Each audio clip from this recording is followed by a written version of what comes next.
Hadlok. Hadlok. Hadlok.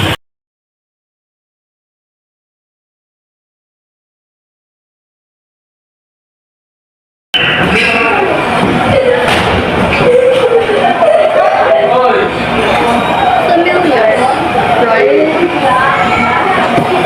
Some people just sit there and relax, while most of the people suffer from disaster. Now, what specific disaster?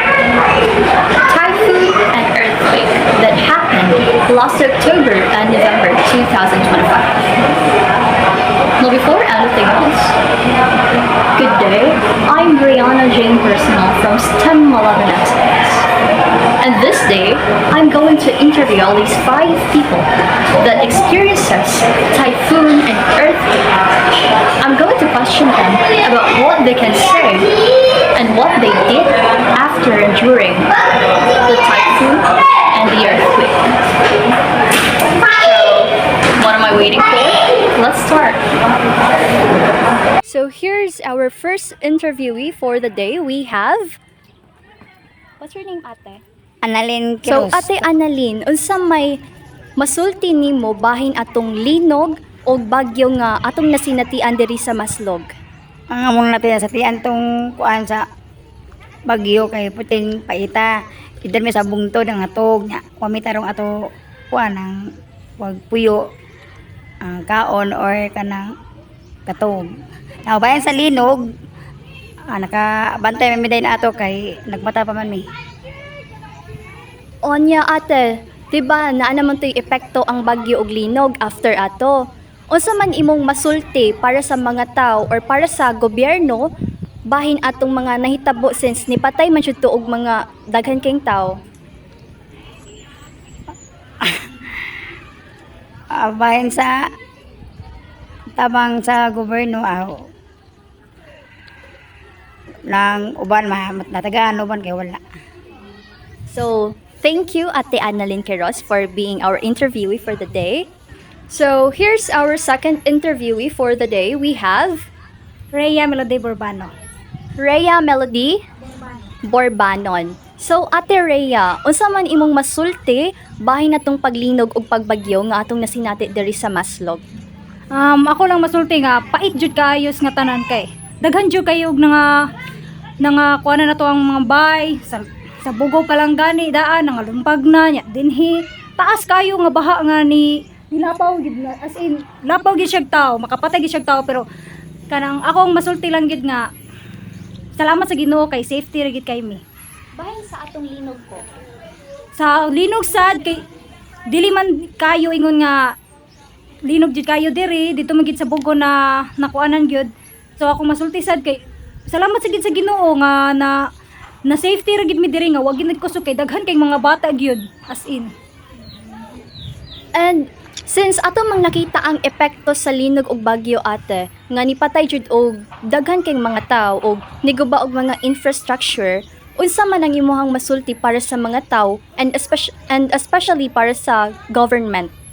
Ang akong masulti sa mga tao nga pag-amping in taon mo nya pag kuan sa kanang mga cellphone kay para naay makuanan nga mga balita and in case niya narabay mga hitabo nga kalit jud siya kayo nya sa gobyerno pod kanang ang akong makuan nga dapat tarungon sad magkuan nga ang mga tao ipahibaw gyud nga kana naay kalamidad nga mahitabo karon ingon ana.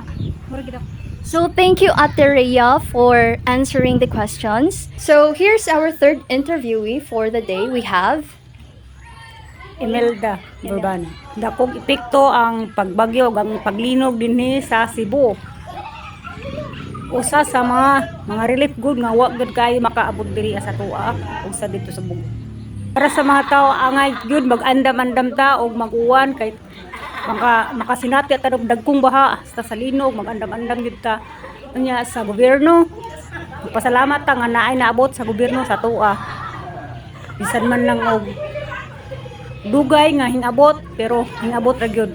So we have our fourth interviewee here. We have Miss Rosemary Texon. Sa linog day grabe, sa linog day grabe tong karatol nato kay nauyo gutong kuan nato gud ang atong kalisang di masayon. Nga mundo nga nanggawas mi ato diri kay ano na kuyawan mi delikado biya nagmakuanan ta madatugan ta na atong balay no nya atong kinabuhi usara baya di na gid mabalik. Abot sa Bagyo po. Sa Bagyo sus perting suffer gid na mo atong Bagyo kay ang tubig lapaw sa ulo lisod kay sanan kay watay kapuy-an wata naglisod tags tong pagkaon tubig kato grabe as in di na to kang katong Bagyo man na to mabalik. Okay, so thank you ata kanang since ato man tong nakita ang epekto sa bagyo ug linog, unsa may masulti nimo para sa mga tao, especially sa gobyerno bahin ato? Ay kung kato inawat unta nga makakuan sad sila ato ba makatan-aw sad sila sa kanang sa kondisyon sa mga tao atong time unya ang gobyerno unta di lang unta sad sila magpakabuta sa mga tao nga nanginhanglan og tabang. Wala. Thank you, Ate Rosemary. Thank you. We now have our fifth and last interviewee for the day. We have Mark Nueva. Mark Nueva. Okay, so Sir Mark Nueva, unsa man imong masulti bahin natong linog o bagyo nga atong nasinati diri sa Mahayahay? Una to nahibulong lami kay nikalit lang siya kuan ba ang yuta. So mo dito linog mo to. Nakuyawan nami nabalaka nami kay wala ra ba ta mag-expect ato nga may tabo di ay mo to ni igawas mi kay nahadlok mi. Sa bagyo? So katong bagyo nagtuo mi nga ang hangin may kusog ato. Kay di ba sa una ang bagyo katong last nga bagyo ang ipangdaman nato ang kuan man ang hangin.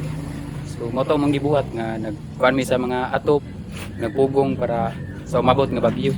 So wala ta nagdahong nga ang tubig day ni grabe ato. Nang mauto wala na mahimo.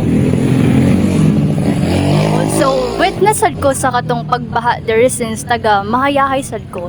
So, based ato sa effect nga atong nakita kuya nga niguba jud siya og mga balay og nipatay jud siya mga tao og even mga pets.